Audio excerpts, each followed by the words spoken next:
Hi, I'm Damien with QA1. Today we're going to be putting one of our Mopar K-members in the 69 Dodge Coronet.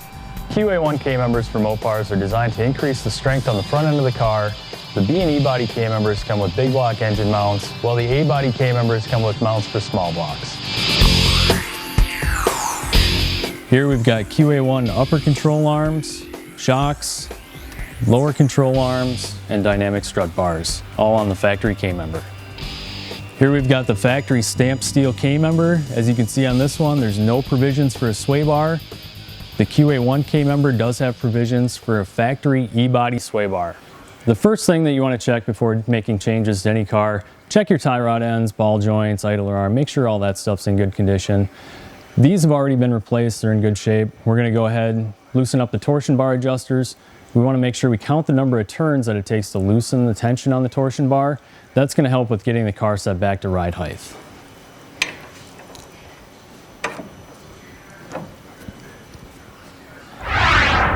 Now that we've got the tension off the torsion bar adjuster, there's a snap ring on the back side of the torsion bar on the cross member that you want to remove.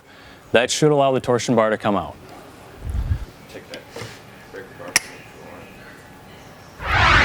Now we've got the snap ring out of the torsion bar cross member, and the torsion bar is still stuck in there. So we're going to loosen up the pivot shaft and the strut rod. That should take a little tension off and help get the torsion bar out.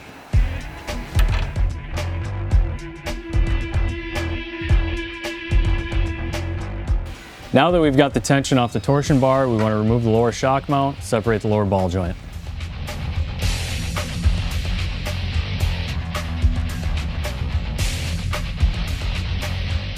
Now we've got the lower shock mount unbolted, we've got the ball joint separated. We're going to go ahead and remove the torsion bar, and we should be able to remove the lower control arm.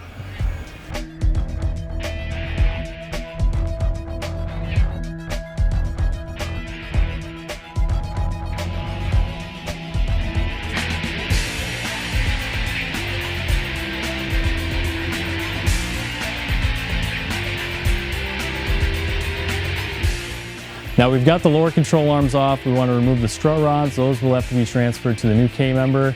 We also need to remove the idler arm and steering box. Steering box and idler arm can all stay attached to the car. We just need to remove them from the K-member.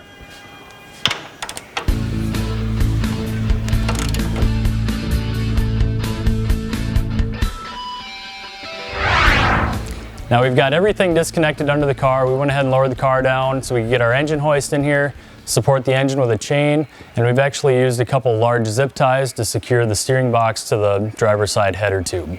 Now we want to remove the 4 bolts holding the factory K-member in, remove the factory K-member, and we can install the QA1 K-member. Here we've got the factory K-member out of the car, stamped steel piece. As you can see, it's fairly thick here in the center. QA1 Tubular K-member, going to give you a little more header clearance and oil pan clearance. Integral tie-down hooks on the K-member, as well as mounts for the B and E Body sway bar. Factory K-member here, we just put it on the scale, 41 pounds. QA1 K-member, we're looking at 37, so that's 4-pound weight reduction on your front end. We're going to go ahead and get the QA1 K-member put back in, get the car put back together.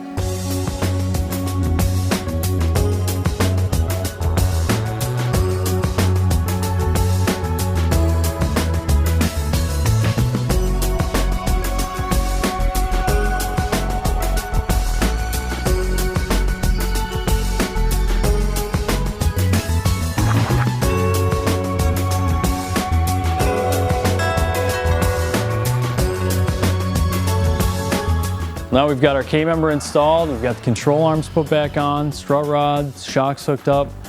Basically, all we got to do now, get the car aligned and it's ready to drive. For more information, check us out at QA1.net or visit us on Facebook.